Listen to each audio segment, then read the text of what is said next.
성서와 성경이라는 네. 단어가 뉘앙스가 있는데요. 성서라고 썼을 때는 이건 책으로 읽는 겁니다. 그냥 책, 소설책이나 시집이나 아니면 어떤 논문이나 문학 같은. 그래서 성서 안에는 굉장히 많은 다양한 문학적 장르가 있어요. 창세기 안에 수많은 그 스토리들이 들어있죠. 그러니까 짧은 뭐 단편 같은 소설 그런 식이 아니면 수필. 뭐 수필은 워낙에 광범위하니까 예레미야 애가라든지 시편이라든지 아가서 같은 경우는 시로 들어갑니다. 시가서 시로 들어가고 사무엘 상하 열왕기 상하 역대 상하 그 다음에 출애굽기 앞부분이라든지 이런 경우에는 역사서로 들어가요. 그리고 레위기 같은 경우는 법전 혹은 여러 그 종교 문서 같은. 그러니까 성서로 볼 때는 우리는 다양한 문학과 문학의 장르들, 소설, 시, 그리고 또 역사책, 그리고 로마서 같은 경우는 논문처럼 읽히죠. 논문 형식의. 그러니까 다양한 책을 접할 수 있는 거예요. 그래서 성서를 어떤 그 책으로 접한다라는 것은 선입견이 없는 거예요. 소설책을 읽을 때 뭐 믿음을 가지고 읽습니까? 시를 읽을 때 믿음을 가지고 읽지는 않잖아요.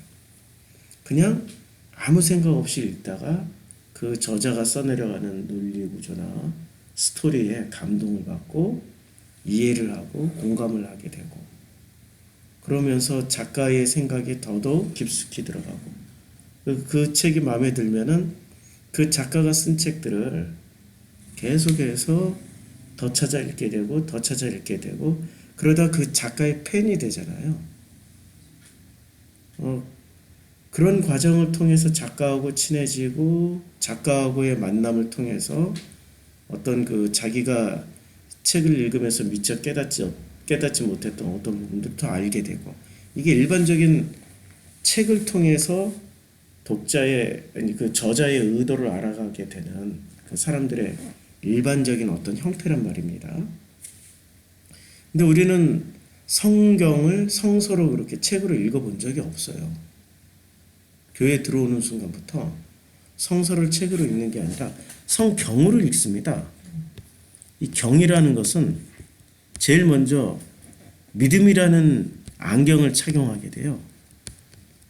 그래서 책으로 읽지 못하고 믿음을 가지고 읽게 돼요. 아브라함을 읽기 전에 아브라함은 믿음의 조상이야 라는 것을 먼저 배우게 되는 거고 바울 서신을 읽기 전에 바울은 위대한 사람이야. 로마서는 위대한 책이야. 로마서는 믿음, 오직 의인은 믿음으로 말미암아 살리라라는 그 구절을 그거 하나 가지고 믿음으로 읽어야 돼. 갈라디아서는 나는 죽고 예수로만 사는 그런 십자가의 도를 가르쳐 준 책이야. 뭐 아가서는 이건 사랑의 책이야. 나머지는 뭐 그 사랑 하나만 알면 돼. 나머지는 잘 몰라도 돼. 출애굽기는 애굽에 종살이 했을 때 하나님이 탈출시켜서 광야에서 40년 동안 훈련시킨 다음에 그 다음에 가나안 땅에 들어가는 거야. 가나안은 천국이야. 뭐 이런 식의 어떤 믿음을 먼저 배워버리는 거예요.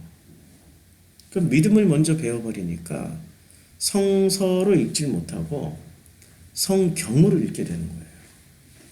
그러다 보면 그 안에 있는 풍부한 시라든지 소설이라든지 역사라든지 굉장히 다양한 장르의 어떤 그런 다양한 형태의 문학과 역사와 예술을 만나지 못하고 단지 그 교회가 가르쳐준 몇 가지의 프리즘, 그러니까 믿음을 통해 가지고 성경을 보게 되니까 성경은 그냥 한 가지의 도만 가르쳐 주는 책이 되는 거예요. 제가 목사님들한테 흔히 많이 질문을 받고 또 이야기하게 되는 내용 중에 하나가, 목사들이 제일 궁금해하는 게 뭐냐면은 성경을 관통하는 메시지가 뭐냐 이거죠. 성경을 관통한, 창세기부터 계시록까지 관통하는 메시지를 찾고 싶다는 거예요. 아니 그거는 자기가 읽어서 찾으면 되는 거지. 왜 다른 사람이 하는 것을 다른 사람이 하는 것을 왜 취해서 자기의 믿음으로 취해가지고 자기의 프리즘으로 취해서 자기의 안경으로 삼아서 그걸 보려 하는지가 최고의 미스테리죠. 사람들은 기독교인은 신앙인의 가장 큰 비극은 이 성서는 엄청나게 풍부한 컨텐츠를 가지고 있습니다. 이거는 진짜 얼마나 풍부한 컨텐츠를 가지고 있냐면은, 이 책은 유대인이 읽었을 때는 유대인식으로 해석하게 되는 거고요. 헬라인이 읽었을 때는 헬라인식으로 해석하게 돼요. 로마인이 읽었을 때는 로마인의 시각으로 해석하게 되고요. 그 다음에 중세 유럽인들이 읽었을 땐 중세 유럽인의 시각으로 해석이 되고, 루터가 읽었을 땐 루터의 시각으로 해석이 되고, 칼빈이 읽었을 땐 칼빈의 시각으로, 그리고 쯔빙글리가 읽었을 땐 쯔빙글리가, 웨슬리가 읽었을 땐 웨슬리의 시각으로 해석이 되고, 그리고 한마디로 말해서 이만희가 읽으면 이만희의 시각으로, 문선명이 읽었을 땐 문선명의 시각으로, 수없이 많은 다양한 사람들이 자기 시각으로 읽으면 자기 시각으로 해석이 되는 책이에요. 이걸 그 수도 없이 해석이 될 수 있는 엄청나게 많은, 엄청나게 풍부한 내용을 담고 있는 이 성서를 기독교인들은 기독교에 입문하는 순간부터 성경으로 읽게 되는 거예요. 그게 비극이라는 얘기죠. 성경을 읽기 전에 사실은 성서를 읽다가 성경으로 가면 맞는 얘기예요. 그런데 우리는 성경으로 읽다 보니까 성서로는 죽었다 깨나도 못 가는 거예요. 왜냐하면 불안하니까. 이 선배가 가르쳐준 믿음을 조금이라도 벗어나서 성서를 읽게 되면은 불안한 거예요. 무엇이 불안하냐면, 혹시 이러다 구원 못 받는 거 아니야? 혹시 이러다 축복 못 받는 거 아니야? 혹시 이러다가 잘못되는 거 아니야? 혹시 이러다가 이단으로 빠지는 거 아니야? 혹시 이러다가 내가 자의적으로 해석하는 거 아니야? 이런 어떤 불안함에 시달리다 보니까 성서로 못 넘어가는 거예요. 성경으로 먼저 읽은 사람들은. 그런데 성서를 읽었던 사람들은 자연스럽게 성경으로 넘어오게 돼 있어요. 어떤 소설 같은 영역에 이렇게 탕자의 비유는 굉장한 소설이잖아요. 인류사의 탕자의 비유를 가지고 현대사만 보더라도 엄청나게 많은 소설과 영화로 만들어졌어요. 탕자의 비유를 모티브로 해서 만들어진 소설이 에덴의 동쪽. 누구죠? 돌아가신 아주 젊어서 요절한 유명한 영화배우. 이름이 생각이 안 난다. 이런 작품이라든지, 아니면은 머리 짧게 자른 아주 유명한 영화배우, 단발머리로 로마의 휴일의 주인공이었던 오드리 헵번이 주인공을 했던 파괴라는 영화라든지, 수많은 영화와 수많은 소설의 모티브가 됐어요. 그 짧은 스토리 하나가. 그걸 읽는 사람들은 감동을 느끼는 거고요. 그리고 부활의 소냐가 소냐의 모티브는 누구였냐는 거죠. 부활은 철저하게 성서를 바탕으로 해서 쓴 소설인데 그 부활의 스토리는 바로 한 사람을 위해서 헌신하고 희생하는 지고지순한 사랑을 보여줬단 말이에요. 성서에서 나오는 어머니 마리아가 모티브가 되는 거죠. 탕자의 이야기가 모티브가 되는 거죠. 그래서 서구의 문학이나 서구에서 만들어진 영화는 거의 성서가 바탕이 돼서 나오는 게 거의 대부분이거든요. 뭐 배너 같은 영화는 아예 노골적으로 예수라는 스토리를 중심으로 해서 만든 영화고,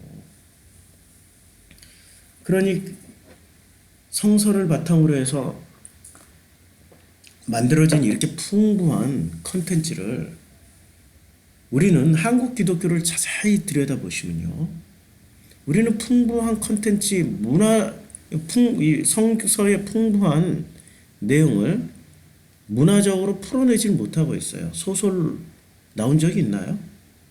성서를 바탕으로 해서 그렇게 우리에게 감동을 주는 소설이 있었나요? 성서를 바탕으로 한 그렇게 훌륭한 영화가 있었나요? 있었어요. 낮은 대로 임하소서. 그 맹인 목사를, 이호환 목사인가? 맹인 목사를 소재로 한 이청준 작가의 소설을 영화로 만든 낮은 대로 임하소서. 그건 한 사람의 간증이지 성서를 바탕으로 한 스토리가 아니란 말입니다. 뭐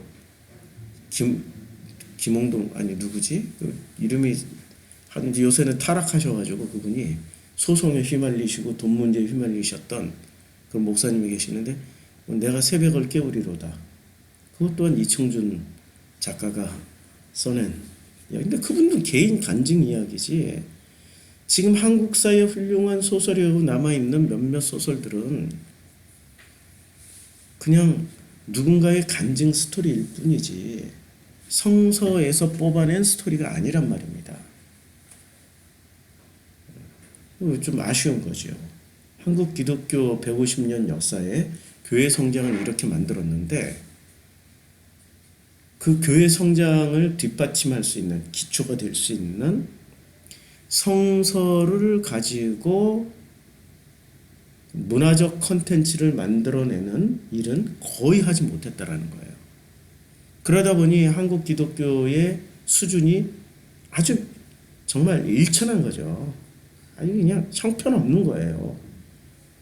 그러다 보니 한국 기독교가 얼마나 수준 낮은 종교가 돼버렸습니까? 이 수준 낮은 종교가 되다 보니 타락하는 건 순식간이죠. 그만큼 우리는 한국 기독교의 사에서 성서를 바탕으로 한 예술, 문학, 무슨 영화 이런 작품들을 못 만들어냈어요. 그런데 한국 기독교가 뛰어난 건 하나 있어요. 예술 장르에서 음악 분야는 상당한 성과를 이루었죠. 그것이 언제 검증이 됐냐면 복음 가수라고 했던 소향이 그 일반 대중음악과 견주어서 한국의 상위 랭크로 올라간 거예요. 그게 나가수의 경쟁 시스템에서 최종본까지 살아남게 된 거죠. 그러니까 음악 분야는 굉장히 뛰어난 어떤 성과를 가지고 있었던 거예요. 근데 음악 분야 외에 문학이나 예술 분야에 있어서는 그만한 성과를 내지를 못했다는 거죠. 이제 그만한 성과를 내려면은 우리가 이걸 해야 돼요. 성경으로 먼저 들어갔던 방식을 이제는 바꾸어서 교회가 초신자들에게 성경을 먼저 읽히는 게 아니라 성서를 먼저 읽게 만들어주는 일입니다. 성서를 먼저 읽게 만들어주고 성서를 통해서 성서를 읽다 보면은 그 서구의 수많은 작가들, 수많은 영화 감독을 감동시켰던 그 힘을 믿자는 거죠. 그 힘을 믿으면 성서를 통해서 만났던 예술을 어떤 자기의 감동을 가지고 성경으로 건너오게 돼 있어요.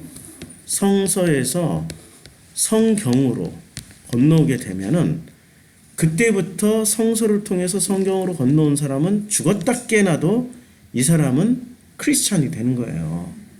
근데 한국 교회는 성서라는 과정을 생략하고 성경만 가르쳐 준 거예요.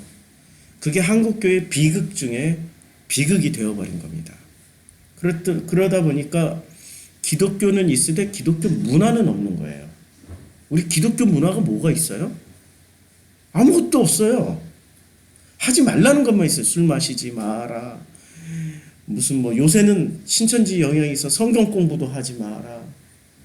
그러니까 하지 말라는 문화, 기독교 문화는 존재할지 몰라도 이렇게 해야 된다, 저렇게 해야 된다, 이것이 문화다, 저것이 문화다라고 하는 이 기독교 문화는 없는 거예요.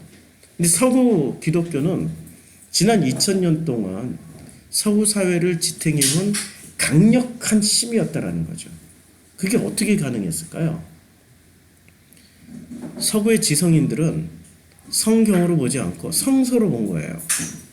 그러니까 실존주의 철학의 베이직은 뭐죠? 실존주의 철학의 대가가 누구시죠? 예? 키에르케고르. 그 다음에 키에르케고르 다음에 또 누가 있어요? 그 프랑스의 요새는 자꾸 기억력이 왔다 갔다 하네. 키에르케고르가 실존의 끝자락에서 만나야 되는 그게 절대 신 같은 그런 존재. 실존에 부닥치다 보면 인간 한계를 느낀다라는 거예요. 실존주의 철학자들이 던져주는 질문. 실존주의 철학이 왜 나왔죠? 1차 세계대전이 끝나면서 이 사람들이 쇼크를 받은 거예요. 1차 세계대전이 있기 이전에는 이 사람들이 기독교 국가였단 말이에요. 유럽 전체가. 기독교 국가였기 때문에 같은 기독교 국가끼리 성경에 나오는 기독교의 정신과 마인드로 자기네들은 이성의 힘과 기독교에서 나오는 합리와 이성과 논리의 힘으로 서구가 유토피아가 될 줄 알았어요. 그런데 1차 세계대전을 경험하는 순간 1차 세계대전은 철저하게 기독교 국가 대 기독교 국가의 전쟁이었어요. 2차 세계대전은 일본이 끼어들면서 난크리스찬 국가가 끼어든 거고요. 거기는 이교도의 국가였죠. 일본은. 그리고 중국이 전쟁터가 됐고 아시아가 전쟁터가 되는 바람에 아시아는 난크리스찬 지역이었어요.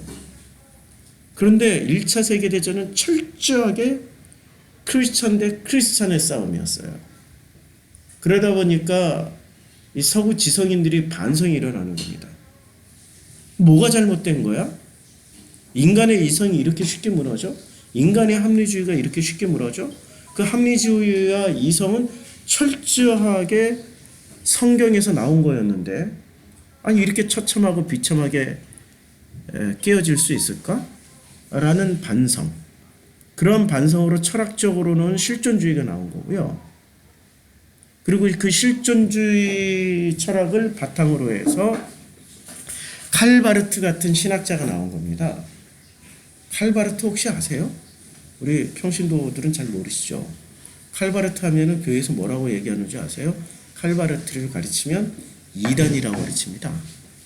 이단 목사라고. 이단 신학자. 근데 칼바르트를 신학계에서는 뭐라고 얘기하냐면 신정통 신학이라고 그래요. 신정통. 그러니까 이제까지 신학은 실존주의, 1차 세계대전 이전까지의 신학은 정통주의 신학이라고 그랬어요. 오소독소. 오소독소. 이제 발음하기 힘들다. 이게 스펠링이 맞는지 모르겠는데 이렇게 되나? 그냥 이게 오토독스 뭐 이렇게 그냥 그 스페인식으로 이르면 오토독스인데 미국식으로 이르면 오소독스 이렇게 이게 정통이라는 말이에요. 정통이란 뜻이에요. 1차 세계대전 이전까지는 정통만 있었어요. 근데 이 정통이 전쟁으로 인해서 세계적인 전쟁으로 인해서 처참하게 정통이 훼손당한 겁니다. 무너지게 된 거예요. 무너지다 보니 그 정통을 지키기 위해서 새로운 정통이 나타난 겁니다. 신정통 신학이라고 말을 하는 뉴 오소독스예요. 그러니까 신정통 신학자가 칼바르트예요. 칼바르트가 얼마나 유명한 사람이냐면 무소유를 주장했던 법정 스님이 불경을 읽는 대신에 죽는 날까지 칼바르트의 신학책, 기독교 대전인가? 이 칼바르트의 신학책을 칼바르트를 읽다 죽었어요. 법정의 일평생 소원은 칼바르트와 깊은 대화를 나누는 거였습니다. 그러니까 대단한 이 과거의 정통에 무너지는 어떤 오류로 인해서 무너지는 그 정통을 다시 세운 신정통주의자가 칼바르트인데 기존의 교회는 이 칼바르트마저도 이단으로 찍어버린 거예요. 그러니까 기존의 교회는 세계관이 어떤 세계관을 가지고 있었냐면은 기존 교회의 세계관은 예수부터 시작해서 1차 세계대전까지 있었던 이 내용물을 이것을 정통이라고 믿고 있었던 거예요. 근데 1차 세계대전을 기점으로 인해서 이때 인간의 밑바닥이 다 드러났어요. 1차 세계대전이 얼마나 잔인한 전쟁이었는지 아십니까? 인류사가 2000년 동안 가지고 있었던 어떤 그 젠틀맨십, 그 휴머니즘 이런 게 철저하게 파괴된 전쟁이었습니다. 전쟁이 얼마나 참혹한 전쟁이었냐면 1차 세계대전에 이제 1차 세계대전은 과거의 전쟁은 어떤 전쟁이면 전부 이렇게 일렬 정도로 해서 서서도 가면서 총을 쏘면은 픽 쓰러지고 하는 그냥 전쟁한다고 선전포고하고 나 전쟁한다 몇 월 며칠 몇 시에 전쟁하러 가 이렇게 니네도 준비해 우리 공정하게 싸우자 이런 전쟁이었는데 1차 세계대전 때부터는 그게 다 사라졌어요. 대량 살상으로 갔어요. 참호소에 숨어가지고 철저히 나눠 숨고 상대방만 죽이는 전쟁이 된 거예요. 1차 세계대전 때 참호전이 나온 거예요. 참호를 파고 1차 세계대전 이전에는 전쟁할 때 병사 하나와 병사가 나폴레옹 전쟁을 생각하면 돼요. 큰 들판에서 서로 숨지도 않아요. 서로 그냥 내가 쏘면 너도 쏘고 너도 쏘면 나도 쏠게. 이런 주고 기브 앤 테이크예요. 전쟁도. 여기에는 그 어떤 그 일종의 귀족주의 전쟁, 젠틀맨, 휴머니즘 존중해 주는 게 있었어요. 그리고 항복하면 안 죽였어요. 항복하면은 살려주고 다 고향 앞으로 돌아가 해줬어요. 근데 1차 세계대전부터는 그런 모든 젠틀한 룰이 다 깨졌어요. 참호 속에 숨어서 저격병이 나오기 시작한 거예요. 저격병. 그래서 나는 살고 너만 죽이는 전쟁이 시작되는 거예요. 그러다 보니까 참호 속에 뭐 3년 4년 동안 병사들이 참호 속에 숨어 있다 그러면 참호는 뭔지 아시죠? 땅을 파가지고 이 땅 속에 숨는 거예요. 근데 문제는 비가 내리고 겨울이 오면 얼어붙고 참호 속에 사람이 죽기 시작하는 거예요. 근데 이걸 치울 틈이 없어.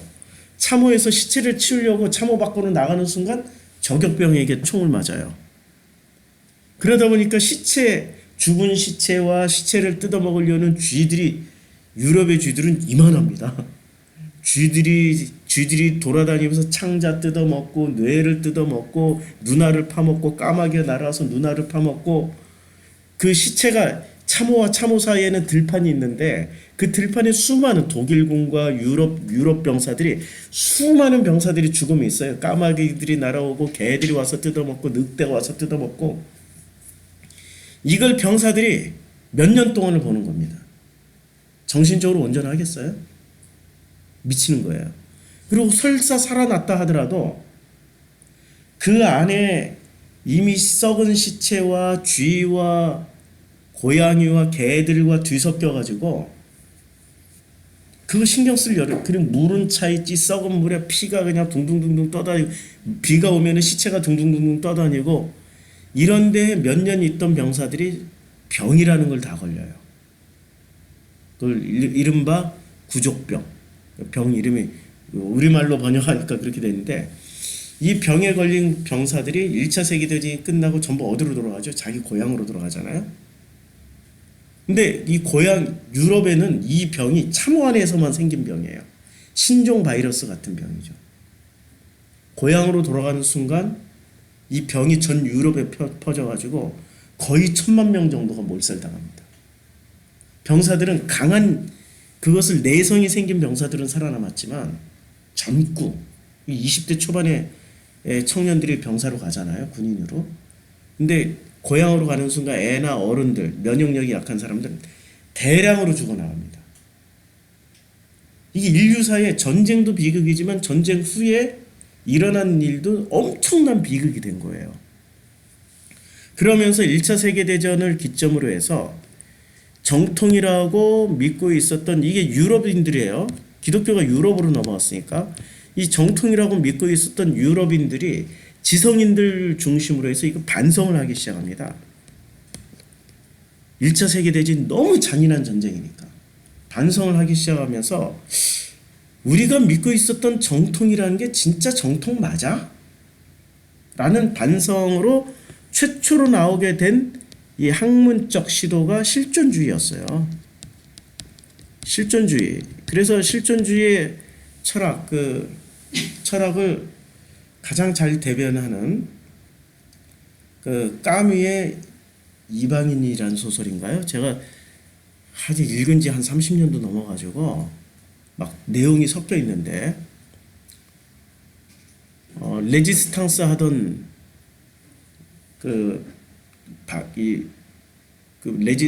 그걸 뭐라고 해야 되나? 레지스탕스 우리말로 치면은 의병, 적군의 시각으로 보면 반항군, 독일군에 붙잡혔어요. 고문을 합니다. 너의 본거지가 어디냐고, 본대가 어디냐고. 이 사람이 고문을 받다 못 견뎌가지고 거짓으로 자백을 해요. 거짓으로. 원래 장소는 A였는데 A, B, C, D 중에 A, B, C는 진짜 모이는 장소고 1차 모임 장소, 2차 모임 장소, 3차 모임 장소고 가짜 모임 장소인 D라고 얘기를 해줘요. 그래서 독일군이 D로 급습을 합니다. 근데 이 레지스탕스 본대 대원들이 전부 어디에 모여 있었냐면 A, B, C 중에 안 모여 있고 D에 다 모여 있다가 몽땅 잡힌 거예요. 이 사람은 가짜 정보를 줬는데 레지스탕스들이 가짜 정보를 말한 그 장소에 가 있었다라는 거예요. 있을 수 없는 일이 발생한 거예요. 도대체 이게 뭐지? 이게 뭐지? 라는 게 실존주의의 질문이에요. 내용은 이거죠. 이 사람이 분명히 고문을 당해가지고 A, B, C, D 중에 D만 빼고 얘는 가짜니까 진짜인 장소를 A, B, C 순서로 다 풀었을 것이다. 그래서 이 레지스탕스 본대 대원들은 A, B, C는 불안하기 때문에 가짜인 장소 D로 가는 게 안전하다 해가지고 D로 간 거예요. 이게 실존주의예요. 근데 정통주의에서는 그런 걸 인정하지 않았던 거예요. 실존의 어떤 인간이 가지고 있는 그 오류, 인간이 가지고 있는 사악함, 존재에 가지고 있는 선악을 먹은 인간의 어떤 그 거짓된 것을 인정하지 않았어요. 정통은. 근데 신정통은 그것을 끼고 하자는 거야. 실존주의 철학을 받아들여 가지고 신정통은 정통에다가 인간의 신정통은 그 칼바레트는 그래서 인간은 언제나 실수를 할 수 있고 인간은 언제나 잘못을 저지를 수 있고 인간은 언제나 오류투성이고 인간은 본래 악할 수 있다라는 것을 끼고 성경을 보기 시작한 게 신정통주의 신학이 된 거예요. 이게 신정통주의 신학이 됐는데 그러니까 유럽은 왜 이렇게 발전하게 됐냐면 유럽은 놀랍게도 1800년도까지 유럽이 1800년도 유럽과 그 다음에 1800년도의 아시아 대륙이 유럽, 아시아 뭐 이런 그 수많은 대륙이 있단 말이죠. 지도를 하나 띄우는 게 좋을 것 같은데, 자 지도를 구글맵 열어줘. 구글맵 열어줘. 구글맵을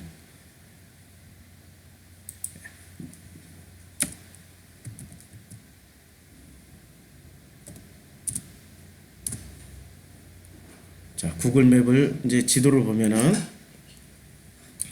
이 구글맵이 참 훌륭합니다. 아이고, 웬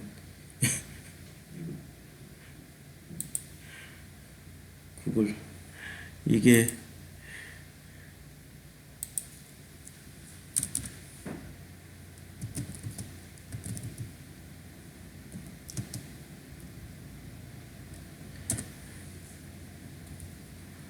구글 플레이 대한민국 네이버 지도 구글 지도 여기 있네. 구글 지도로 보면은 이제 세계 지도가 보이거든요. 이게 얼마나 잘 되는지. 우리 프로슈크마이가 딱 제 노트북에서는 프로슈크마이를 하도 입력을 해놨더니 프로슈크마이 지도가 나옵니다. 우리 저 구글 맵에서 프로슈크마이 열어줘 하면은 세상에 이제는 구글 맵에 이렇게 라운드로 나오네. 전에는 평면으로 나왔는데 안 보는 사이에 발전했네. 안 보는 사이에 엄청 발전했네요. 야, 이런 놀라운 일이. 자, 1800년도까지 여기에 보면 여기 유럽과 중국과 여기 아프리카 대륙과 남미 대륙이 이쪽으로 돌아가는 게 더 빨라. 대서양 쪽으로 돌아가는 남미 북미가 있었는데 1800년도까지 이 전 세계 대륙 중에 생산성을 보자고요. 생산성. 이 전 세계 대륙 중에 생산성을 보면은 이거는 뭐 글씨 쓸 수 있는 이게 없네. 펜이 없네. 자, 펜이 없어서 다시 돌아갑니다. 유럽과 아시아의 생산성을 보면 유럽은 전 세계 생산의 20%밖에 못하고 있었어요. 아시아가 80%를 하고 있었습니다. 전 세계 생산량이 80%. 그래서 자 보세요. 이 지도를 보면은 이 지도에 라운드로 나오니까 뭔가 되게 이상하다. 지도에 보면은 평면으로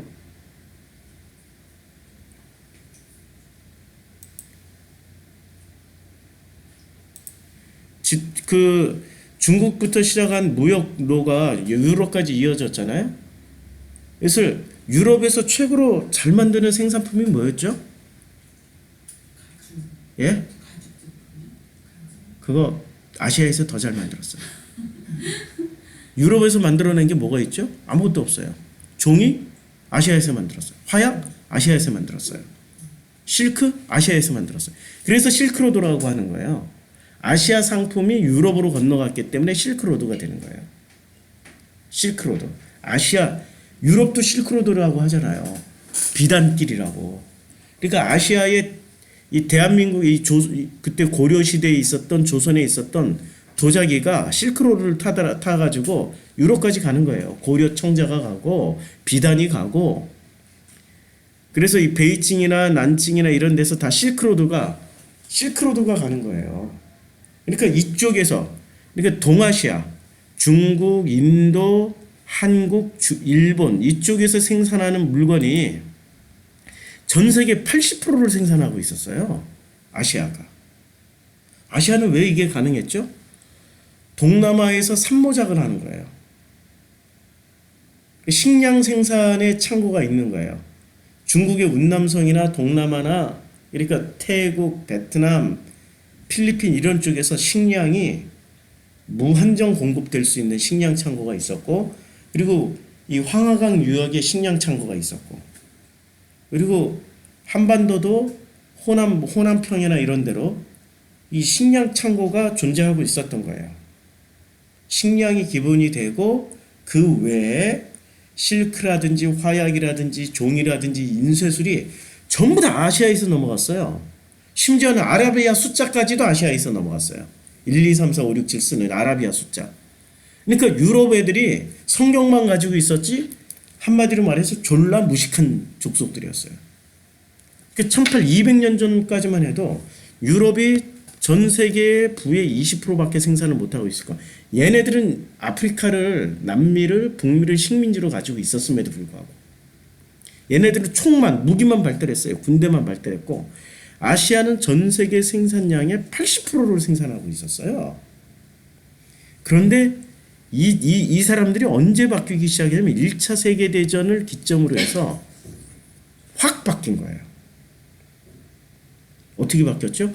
반성을 한 거예요. 이제까지 정통주의라는 거 한마디로 말해서 정통주의는 관념이에요. 관념에서 실존주의는 현실이에요. 현실을 인정하기 시작하면서부터 이들이 시스템을 바꾸기 시작한 거예요. 뭐로 바꿨죠? 민주주의로 바꿨어요. 시스템을. 1차 대전 이전까지는 왕조였어요. 유럽이. 1차 세계대전이 일어나게 된 배경을 아세요? 사라예보 총성 사건. 처음 들어보세요? 네? 우리는 거기 갔다 왔는데 사라예보 총성 사건. 오스트리아의 황제가 사라예보에 왔어요. 시찰차 마차를 타고 아주 왕비랑 아주 휘황찬란하게 군대 호위를 받으면서 촥촥촥촥 사라예보 거리를 걸어갈 때, 행진할 때 세르비아 출신의 청년 하나가 세르비아 독립을 요구하는 청년이 오스트리아로부터 독립을 요구하는 독립운동을 한 거예요. 이 세르비아 청년이 갑자기 튀어나와서 총을 쐈어요. 근데 이 황제가 황태자가 총 맞아 죽으면서 황태자가 총 맞아 죽는 계기로 인해서 이 오스트리아가 그때 당시에는 강대국이었거든요. 이 강대국에 내에서 뭐 분열이 일어나면서 그냥 참전을 하기 시작한 거예요. 독일과 프랑스가 싸우고 프랑스와 독일이 싸우면서 이 구실이 된 거예요. 황태자의 죽음을 계기로 해서. 자세한 내용은 원하시면 다음 주에 말씀드리겠습니다. 사진까지 보여드리고 저희가 거기에 사라예보에서 일주일을 있었기 때문에 그걸 계기로 인해서 그 전까지는 시스템이 뭐였어요? 황태자, 왕 시스템이었어요. 근데 1차 세계대전을 기준으로 해서 시스템이 민주주의로 바뀐 거예요. 왕조가. 그러면서 전 세계의 부가 이제 유럽이 80%가 되고 아시아는 20%밖에 안 됩니다. 역전당해요, 역전. 여기는 공장 세우고 여기는 가내수공업이기 때문에 생산량을 못 따라가는 거예요. 역전당해 버립니다. 그게 1차 세계대전을 기점으로 해서 바뀌게 된 이제 그 하나의 그 변화인데 지금은 동아시아가 과거에도 잘 살았고 지금도 잘 살잖아요. 세계 경제 10개 대국 중에 몇 나라가 들어가 있어요? 우리는 10개 나라를 하면은 제일 먼저 미국, 영국, 프랑스, 독일, 그 다음에 이탈리아, 스페인, 또 어떤 나라 뭐 스웨덴, 노르웨이, 굉장히 많잖아요. 부자 나라들, 네덜란드, 벨기에 엄청 많이 꼽을 수 있잖아요. 그런데 1위 미국, 2위 중국, 3위 일본, 10위 한국. 믿어져요? 지금 동아시아 국가가 알게 모르게 1차 세계대전 이후 2차 세계대전 이후에 슬금슬금 들어와가지고 2, 3, 10위를 차지하고 있어요. 거기에 대만, 싱가포르 이런 나라까지 끼면은 벨기에, 이탈리아 다 따돌릴 수 있어요. 이제 떠오르는 국가 베트남. 이제 베트남 아마 그 몇 년 안 가서 20위권 안에 들어올 거예요. 인도. 아직 인도는 안 들어왔는데 인도 들어오기 시작하면은 유럽과 아시아가 역전당할 거예요. 본래 잘 사는 지역이 다 아시아였어요. 과거로부터 진짜 잘 사는 나라는 아시아였기 때문에 모든 무역이 동쪽에서 서쪽으로 갔어요. 근데 우리는 왜 그렇게 착각하고 있었냐? 군대의 힘 때문에. 이 유럽 놈들은 2차 세계대전 이전까지 죽도록 지들끼리 전쟁하고 있었던 사람들이라 전쟁의 달인들이에요. 그래서 전쟁하는 기술이 뛰어났기 때문에 식민지를 다 개척하고 그 기계를 그때 만들어졌던 기계를 통해서 대량 생산한 물건을 식민지에 팔아먹기 시작하는 게 1차 세계대전 이후부터. 그래서 일본이 우리나라에 들어올 때 옛날의 식민지처럼 그 바벨론이나 페르시아처럼 완전히 싹 쓸어버리고 하는 식민지가 아니라 뭘 하는 식민지였어요? 일본의 그 동양척식 주식회사를 세워놓고 물건 팔아먹는 식민지로 만든 거예요. 그게 1차 세계대전 이후에 변화된 거예요. 1차 세계대전 이전에는 싹쓸이 전략이었어요. 페르시아나 바벨론처럼. 근데 1차 세계대전 이후에는 기계가 대량 생산을 하기 시작하면서부터 물건 팔아먹는 새로운 식민지로 만들어지게 된 거죠. 근데 지금 또 다시 역전하고 있어요. 그래서 미국이 그걸 두려워하는 거예요. 아시아가 다시 일어서는 거. 그래서 태평양 라인을 꽉 잡고 있는 겁니다. 일본을 끼고 태평양 쪽으로 진출하게 되면은 아시아 국가는 다 태평양으로 진출하게 돼 있거든요. 아시아 국가는 유럽은 다 대서양으로 진출하게 돼 있고 지도를 보면은 우리가 미국을 가려면은 이렇게 여기 미국이 이렇게 그 지도가 아시아에서 이렇게 미국 이렇게 돌아가면은 한참 돌아가잖아요. 근데 미국 가려면 어떻게 가야 돼요? 태평양만 쫙 건너가면 미국이에요. 태평양만 쫙 건너가면. 그러니까 미국이 두려워하는 데가 유럽이 아닙니다. 아시아예요. 그래서 중국에 대해서 강력하게 제재 조처하고 중국을 쥐락펴락하는 거예요. 한국도 일어섰고 일본도 일어섰고 중국도 일어섰단 말이에요. 아시아의 나라들 중에 못 사는 나라가 지금 못 사는 나라가 이쪽으로 못 살죠. 캄보디아 못 살죠. 필리핀 못 살죠. 인도네시아 못 살죠. 이런 나라들 파푸아 뉴기니아 못 살죠. 인도 지금 못 살죠. 파키스탄 못 살죠. 그런데 아프가니스탄 못 살죠. 왜 못 살까요? 아프가니스탄 끊임없이 전쟁할 수밖에 없어요. 아프가니스탄이 독립하면 아프가니스탄은 석유 필요 없어요. 아프가니스탄은 무슨 석탄, 철강석 안 나와도 돼요. 아프가니스탄이 전 세계의 80% 생산하는 물품이 있습니다. 뭘 생산할까요? 전 세계의 80%를 제공해요. 아프가니스탄에서 생산되는 거. 농산물 중에. 뭔지 아세요? 예? 아편. 전 세계 아편의 80%를 아프가니스탄에서 생산해서 제공을 합니다. 근데 이게 마약으로 쓰여지지만 이 아편은 의료 의약품으로 반드시 필요한 거예요. 아니 마취가 안 되는데. 그래서 아프가니스탄을 전 세계 마약은 아시아에서 다 생산돼요. 전에는 어디서 생산됐냐면은 태국 지역의 골든 트라이앵글 지역에서 생산이 됐습니다. 근데 그거 없앴어요. 70, 80년도 초까지. 그래서 어디선가는 마약을 재배를 해야 돼요. 그게 아프가니스탄으로 미국이 찍은 거예요. 그래서 미국이 들어가서 지금 아프가니스탄에 들어가서 안 나오잖아요. 30년 동안. 왜 안 나와요? 마약 관리를 하느라고. 이건 희노뽕이 아니에요. 마약은 의약품으로 쓰여지기 때문에 반드시 어딘가에서는 생산을 해야 되는 거예요. 그걸 관리하는 거예요. 그러니까 아프가니스탄은 이 아편만 팔아서도 전 세계 부자 중에 한 국가가 될 수 있는 나라예요. 그게 아시아에 이 부가 다 집중할 수밖에 없는 이유. 쌀 생산은 여기서 다 생산해요. 이 동남아에서. 그리고 공산품은 중국과 한국, 일본에서 다 생산을 합니다. 만약에 이 일본의 해적이 유명하잖아요. 일본의 해적이 한반도나 중국에서 먹을 게 없으면, 먹을 게 유럽에 많이 있다면 일본의 해적은 어디까지 진출했을까요? 유럽까지 가서. 그래서 유럽보다 싸움을 더 잘했거든요. 1800년도 이전까지는 유럽보다 싸움을 더 잘했어요. 그래서 유럽이 포르투갈이나 이런 나라들이 일본에 들어갔다가 야 잘못 건드렸다고 우리가 대려 당하겠다 하고 일본은 못 건드리는 거예요. 이 어렸을 때부터 얘네들은 체질이 해적질이니까.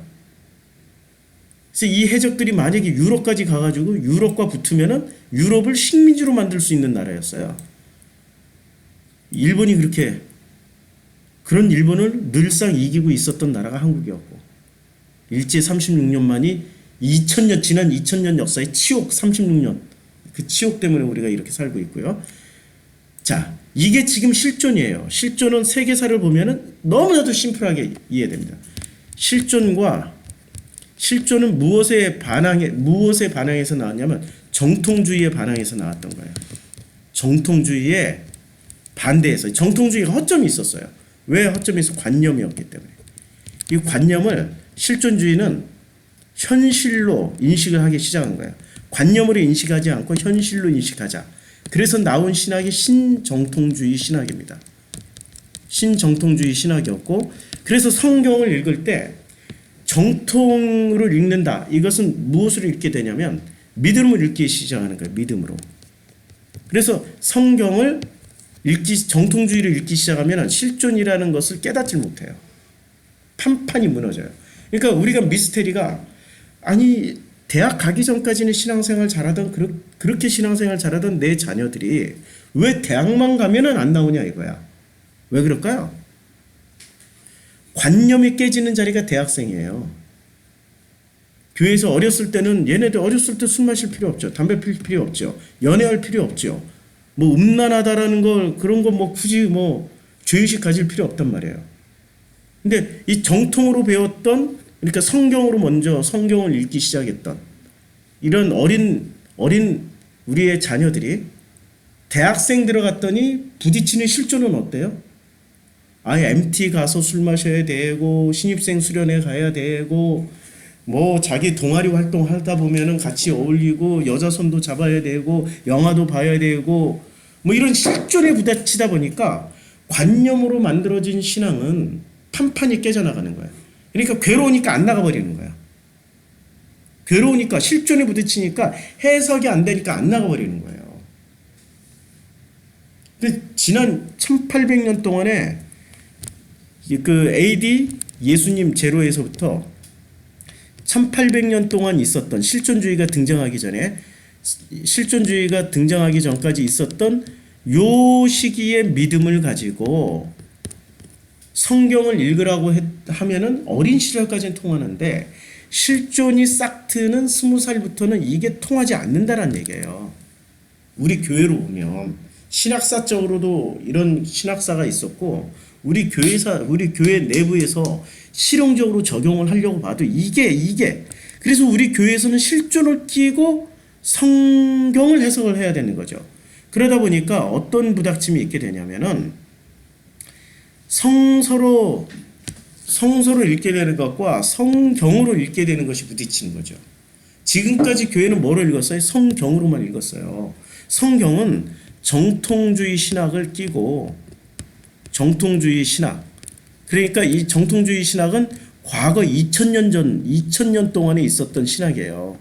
근데 이것이 과학기술이 발전하면서 문명이 발전하면서 이건 맞지 않아요. 1차 세계대전 때 깨졌어요. 그렇죠. 전쟁의 양상이 그전에는 들판에서 대규모 군대가 붙는 전쟁이었는데 지금은 전쟁이 어떤 양상이에요? 적군이 보이질 않아요. 테러전이에요. 이거는 설명할 수 없는 2000년 동안에 가지고 있는 도식으로는 설명이 안 되는 전쟁이 있어요. 전쟁을 하고 있어요. 요만한 꼬마가 와서 아줌마가 와서 예쁜 처녀가 와서 갑자기 폭탄 주머니 하나 딱 열어놓고 팡 터트리면 끝나는 전쟁이에요. 그 전에 있었던 이 젠틀맨, 오소독스로 가지고는 관념 가지고 이해가 안 되는 거. 어떻게 저렇게 예쁜 아가씨가, 어떻게 저렇게 귀여운 아이가, 어떻게 저렇게 폭탄을 지고 와서 이 수많은 사람을 죽일 수 있을까? 관념으로는 이해가 안 되는 전쟁이에요. 지금 자체는 전쟁사를 보더라도. 그러니까 성경으로 읽었던 정통주의 신학을 우리는 내려놓고 성서로 먼저 읽자는 거예요. 성서로 읽는다는 거 뭐로 읽는다는 거예요? 내가 읽는 거예요. 그냥 아무런 믿음 없이 내가 뭐를 읽어요? 나라는 현실 속에서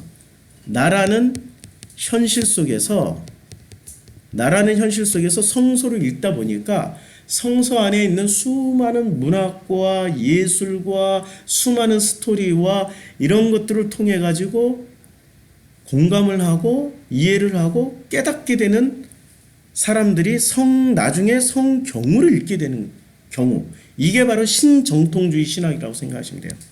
신정통주의. 그러니까 우리 교회에서 하는 거는 뭐 특별한 이단 논리를 하는 게 아닙니다. 신정통주의 신학을 받아들인다는 거예요. 이걸 가지고 성경 공부하자는 거죠. 이게 이게 거의 7, 80년 전에 나온 신학이에요. 이게 실존주의가 그 정도에 나왔으니까 4, 50년 전에 실존주의 케이르케고르로부터 까미로부터 이렇게 나왔던 그 실존주의를 이제 한국교회에서 프로슈크마에서 하는 것 뿐이에요. 이건 무슨 대단한 이단도 아니고, 그리고 법정 스님도 죽기 직전까지 칼바르트 읽다 갔다니까요. 종교인들조차도 와 이건 진짜 맞네 하는. 그래서 우리는 성서를 읽으려면은 성서에서 예수를 만나게 되게 돼 있어요. 성서는 예수에 집중되게 돼 있으니까. 근데 이 예수는 성경을 읽게 되는 사람처럼 신으로 먼저 우리가 만나게 되는 게 아니죠. 성경은 예수를 신부터 가르쳐 준단 말이에요.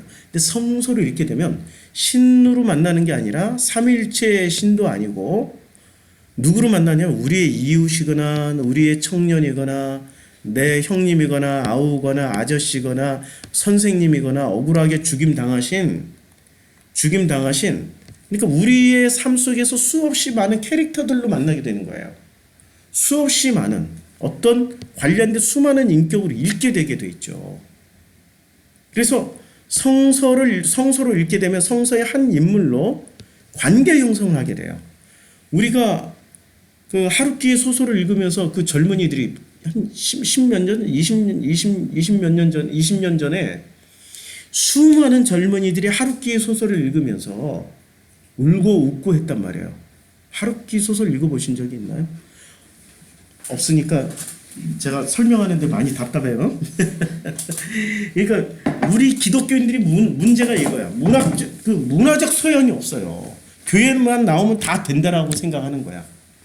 교회만 나오면 다 돼. 근데 되긴 뭐가 돼?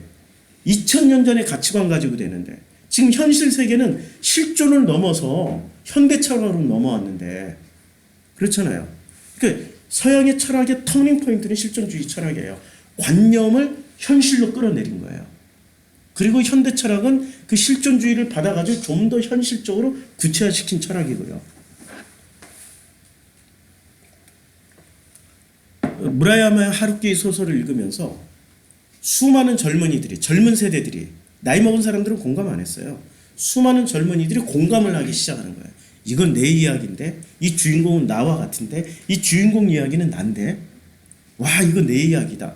소설을 읽을 때 사람들이 그런 감정이입을 한단 말이에요. 성서도 마찬가지로 성서를 읽다가 감정이입을 하게 되는 거예요. 그게 관계 형성이 된다라는 거예요. 누구와 관계 형성을 하게 되는 거예요? 예수와. 그 다음에 누구와? 거기에 나오는 요셉과 다윗과 솔로몬과. 야 다윗 얘기가 내 이야기인데? 야 솔로몬이 내 이야기고, 와 예레미야가 내 이야기 같다. 이러면서 관계 형성을 하게 되는 것. 이 관계부터 시작돼서 그 성서에 나오는 그 주인공들이 성서 전체를 통해, 그리고 그 중에 한 분이 예수이가 성서 전체를 통해 하나님이심을 고백하게 되면 드디어 한 권의 책에 불과했던 성서가 우리에게는 단 한 권의 책 성경으로 거듭나게 되는 거예요. 우린 이 과정으로 성경을 읽자는 거죠. 이게 성서에서 성경으로 라는 말의 어떤 그 의도, 제가 뜻한 바인 거죠. 그래서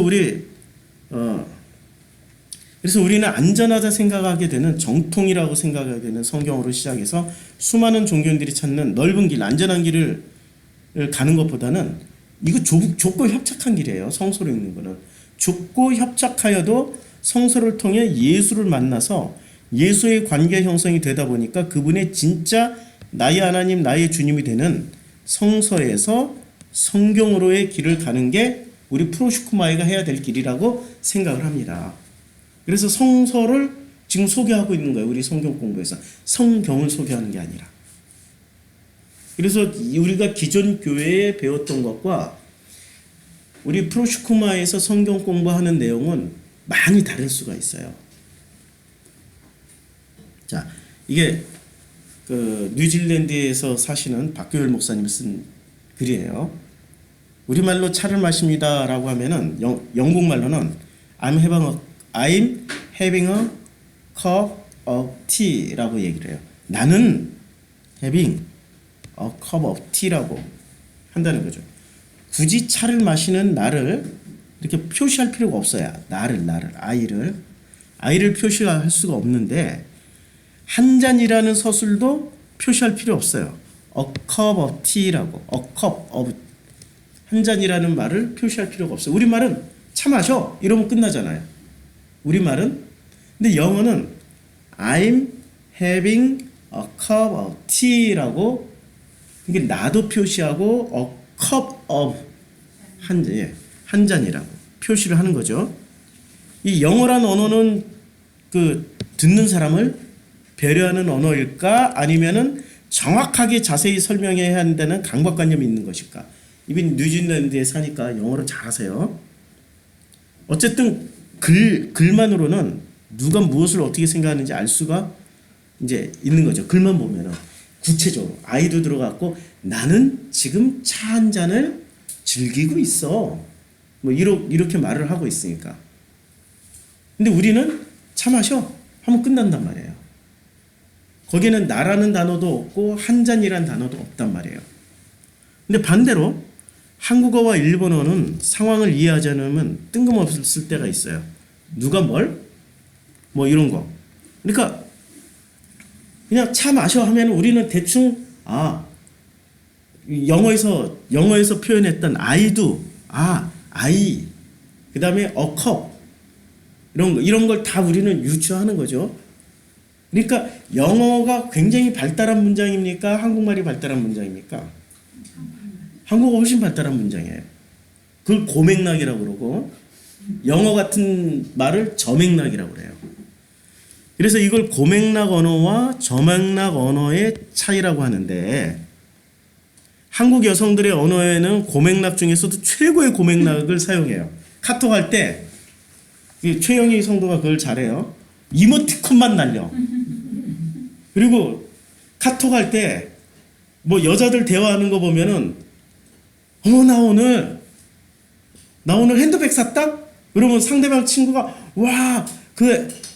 만약에 영어 쓰는 사람들은 What kind of handbag? What color? 뭐 이러면서 끊임없이 묻는데 우리는 그런 말을 안 해. 한국 여성들은 헐 대박 진짜?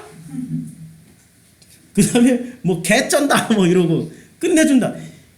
아니 우리는 그 상황 속에 안 들어가면 전혀 이해를 할 수 없는 남성들이 이해할 수 없는 고맥락의 언어를 쓰고 있는 사람들이 한국 사람들이에요. 단어 하나에 엄청나게 많은 정보가 들어가 있는 거예요. 근데 이 영어로 쓰는 사람들은 그렇게 표현을 안 하는 거죠. 구체적으로 아이, 주어, 동사, 목적어 이게 다 들어가 있어야지 이해를 할 수 있는 족속들이란 말이에요.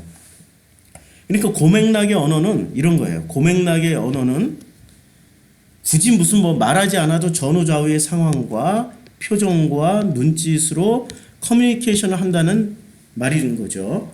흡사 텔레파시로 소통하는 것 같은 거죠. 헐 하면 다 알아들어. 대박 하면은 다 알아들어. 근데 영어는 이게 안 된다라는 거예요. 그래서 이제 이 고맥락과 저맥락은 상대적일 뿐이지 사실 누가 더 낫다고 할 수가 없는 거죠. 다만 저맥락 언어는 합리적이고 효율적이지만 무언가 아쉬운 저맥락 언어가 영어 같은 거예요. 반드시 주어가 나오고 동사가 나오고 목적어가 나와야 되는 거고 고맥락 언어는 주어 뭐 목적어 다 빼도 돼요. 갔니? 갔다. 먹었니? 먹었다. 그 고맥락 언어의 최고봉이 전라도 말인 거 아시죠? 거시기 하니까 거시기에서 머시기 해버려 하니까 다 알아들어. 이걸 영화 황산벌이라는 영화 혹시 보셨어요? 영화 황산벌? 아주 유명한 이준익 감독이 만든 영화인데, 예, 각도에서 이제 병사들이 왔는데 드디어 이 김유신 장군 쪽에서 그 백제 500 그 계백 장군 진영으로 첩자를 보냅니다. 첩자를 보냈는데 이 병사들이 하는 얘기를 다 들어보고 첩자가 보고를 하는 거예요. 근데 이 첩자들이 와서 보고를 하는데 첩자가 보고하는데 머시기에서 거시기하고 거시기에서 머시기에서 머시기에서 거시기에서 거시기에서 거시기에서 거시기에서 머시기 합니다. 했더니 거시기가 뭐고 김유신이 막 돌아버리는 거예요. 거시기가 뭐고 머시기가 뭐냐 뭐 이러고 그랬더니 또다시 거시기에서 머시기하고 머시기에서 거시기하고 거시기에서 머시기하고 머시기하고 이게 황선벌에서 나오는 한 에피소드예요. 그러니까 전라도는 고맥락 언어를 쓰고 있었고 경상도는 전라도에 비해서 상대적으로 저맥락 언어를 쓰고 있었던 거죠. 무엇이 낫다, 무엇이 안 좋다라고 말할 수 없었던 거죠. 왜냐하면 경상도도 고맥락 언어를 쓰잖아요. 밥도. 경상도도 고맥락 언어를 써요. 밥도. 이게 전라도 사람들은 죽었다 깨라도 이해 못하는 말이잖아요. 밥도가 뭐야? 밥도? 아시죠? 밥도. 예, 밥도라. 밥도라도 못 깨달아. 밥을 줘. 이래야 깨닫는 거죠. 근데 인간관계에서는 여운을 남긴다거나 현실의 미묘한 틈을 중간색으로 채우는 것은 저맥락에서는 어려울 수 있어요. 고맥락 언어예요. 그러면 성경은 고맥락 언어일까요? 저맥락 언어로 쓰여졌을까요? 고맥락 언어예요. 근데 서구의 IQ를 가진 인간들이 고맥락 언어를 이해를 하려면 이해가 됩니까? 이해가 안 돼. 이게 아이러니예요, 지금. 성경을 저맥락으로 읽는다는 게 문자로 읽는 거죠. 고맥락으로 읽는 게 문자로 읽는 거고요. 아니 문자 저맥락 언어 맞아요. 문자로 읽는 게 저맥락 언어로 읽는 거고 행간을 읽는 게 고맥락으로 읽는 거예요. 근데 행간을 고맥락으로 읽으려고 보니까 실존주의가 들어갈 수밖에 없어요. 관념 저맥락은 만약에 저맥락으로 I'm having a cup of tea라고 얘기를 할 때 I'm having a cup of tea라고 얘기를 할 때는 I를 빼고 a cup of tea를 빼고 그냥 have tea 이렇게 얘기를 하면은 이 사람들이 이거 이해할 수 있습니까? 저맥락 언어로 쓰는 사람이 도대체 어떤 놈이 커피를 몇 잔 마시고 있는가 이해를 못 한단 말이에요. 근데 우리는 차 마신다. 이걸 take a tea, 차 마셔. 이러면 다 이해를 한다니까요. 그렇죠? 최소한 구약 성경은 세머로 쓰여져 있어요. 아시아의 언어로. 신약 성서는 헬라어로 쓰여졌기 때문에 저맥락 언어예요. 근데 구약 성서는 히브리어는 고맥락 언어로 쓰여졌어요. 누가 이해를 더 잘하겠어요? 구약 성서는? 우리가 훨씬 더 이해를 잘할 수 있는 거죠. 고맥락 언어를 쓰는 사람들이. 그래서 서구가 우리에게 제공해줬던 신학적 기반을 통해서 구약 성서를 읽으면은 어디에 갇혀요? 저맥락 언어에 갇혀요. 우린 고맥락 언어를 쓰고 있는 사람들인데 문제가 발생하게 되겠죠. 그렇죠. 그래서 성경으로 먼저 읽으면 안 된다는 얘기예요. 성서로 먼저 읽어야 돼요. 성서를 읽다 보니까 성서에서 나왔던 그 수많은 사건과 인물들을 내가 공감하면서 감정이입하면서 그들과 나와의 처지와 관계 형성이 되면서 그러면서 성서가 이해되고 깨달아지면서 뭐가 되는 거예요? 단 한 권의 책, 성경이 되는 거죠. 이 과정으로 가면 맞아요. 그런데 성경을 통해 가지고 성경으로만 나가면은 이 성경을 만들었던 이 신학적 기반을 만들었던 사람들이 누구냐 이거죠. 저맥락 언어를 쓰고 있었던 사람들이라니까요. 이 사람들은 반드시 I하고 컵이 들어가야 돼요. 근데 우리는 고맥락 언어를 쓰고 있는 사람들인데 말 습관 자체가 고맥락 언어를 쓰고 있는 사람들인데 이 사람들이 해놓은 것을 읽다 보면은 갇히게 돼요. 그 갇히는 데가 어디냐? 관념이라는 데가 갇히게 돼요. 관념. 자, 이제 여기까지. 그래서 이제 이 글에 대해 우리 조영찬 전도사님께서 하신 게 있어요. 사후세계와 영과 육에 대해서는 철저히 영주주의적 플라톤 사상을 받아들이고 이 신학 얘기하는 거예요. 이분이 지금 신학 박사 과정 중에 있는 분이세요. 성경에 대해서는 느닷없이 성경 문자만 존재하는 실존주의를 채택한 괴물이 한국 기독교입니다. 그러니까 사후세계와 영과 육에 대해서는 철저히 영주주의적 플라톤, 이원론. 그 다음에 문자에 대해서는 저맥락 언어를 실존주의를 채택해서 저맥락 언어로. 이게 지금 괴물이 이렇게 만들어진 괴물이 누구라고요? 한국 기독교란 얘기예요. 중세처럼 성경에 4층의 의미가 있다고 해석하는 것을 모르고 오직 문자 해석만 빼서 해석의 전부이죠. 문자 해석. 그러니까 마태복음 24장이 대표적으로 문자 해석이 되는 거고 요한계시록이 다 문자 해석이 되는 거예요. 저맥락의 언어로 해석하는 거죠.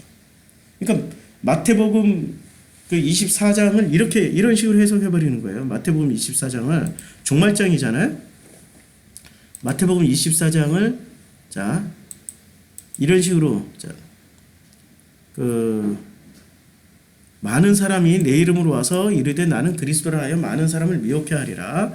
난리와 난리 소문을 듣겠으나 너희는 삼가 두려워하지 말라. 이런 일이 있어야 돼. 아직 끝은 아니리라. 난리와 난리 소문을 어떻게 해석을 해요? 저맥락 언어로 해석하면 난리의 행간을 읽는 게 아니라 난리와 난리를 전쟁. 곳곳에 지금 아프가니스탄 전쟁이 있고 이라크 전쟁이 있고 시리아 전쟁이 있고 지금 북아프리카에 지금 이 중앙아프리카 콩고에 내전이 있고 곳곳에 전쟁이 있잖아. 이거 봐. 곧 종말이 가까웠다니까. 전쟁 소문을 듣고 있단 말이야. 근데 두려워하지만 이제 끝은 아니고 이게 시작이야. 민족이 민족을 봐. 지금 민족이 민족을 나라와 나라가 대적을 하여 일어나겠고 곳곳에 기근과 지진이 일어나잖아. 지금 일어나고 있잖아. 이게 지금 저맥락 해석일까요? 고맥락 해석일까요?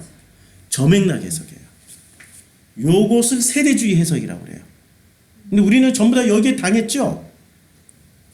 아니 이게 그러면은 야, 이 나라와 나라의 대적 전쟁을 일으킨 게 이게 뭐야? 야, 요게 바로 666이야. 666을 분석해 보니까 컴퓨터가 나오고 유로 공동체에 나오고 666이라는 것을 컴퓨터로 분석하면 666이 나오더라고.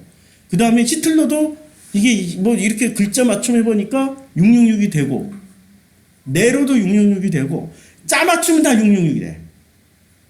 짜 맞추면 예수도 아마 맞추면 666으로 만들어낼 거야. 이 인간들이. 이 세대주의 인간들이. 요게 저맥락 해석일까요? 고맥락 해석일까요? 요게 저맥락 해석이에요. 행간은 못 읽고.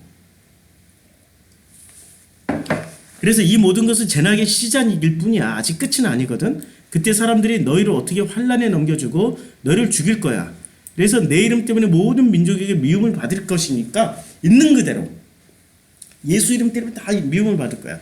그때 많은 사람이 실족하여서 서로 잡아주고 서로 미워하겠으며 거짓 선지자가 많이 일어나잖아. 거짓 선지자 이만이 일어났지. 문선명이 많이 일어나잖아. 한국에 현역 예수로 활동하는 사람이 몇 명인 줄 알아? 50명 넘고 300명쯤 된다고 그래. 이야, 한국에만 이만큼 전 세계 얼마나 많아. 이런 식으로 해석해 주는 사람들이 저맥락 해석이에요. 고맥락 해석은 완전히 달라요. 실존이 들어가기 때문에, 현실이 들어가기 때문에. 이런 내용이 아니라는 거예요. 고맥락 해석은. 우리는 이제까지 저맥락 해석에 당해왔던 거예요. 한국교회가. 이걸로 얼마나 많이 장사해 먹었습니까?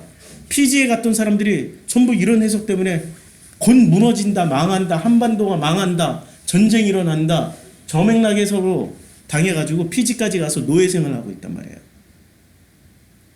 이장님, 1999년도 이장님 사건 때도 마찬가지로 저맥락 해석이 다 당한 거 아니에요. 한국교회 전체가 다, 심지어는 사회, MBC, 뭐 KBS 카메라까지 가가지고 뉴스 보도를 해서 실황 중계했다니까. 저 사람들이 진짜로 그 휴거를 하나 안 하나 전부 저맥락 해석이 당해버린 거예요. 우리는 고맥락 해석을 가지고 있는 사람들인데, 고맥락 언어를 가지고 있는 사람들인데 왜 이렇게 비참하게 당했을까? 왜 이렇게 후진 해석에 당했을까? 우리 것을 잃어버린 거예요. 이런 것을 이제 참 다 배울 거예요. 이제 한 쉬었다 할까요? 예, 5분 쉬었다 하죠. 그런 저맥락 해석이 예.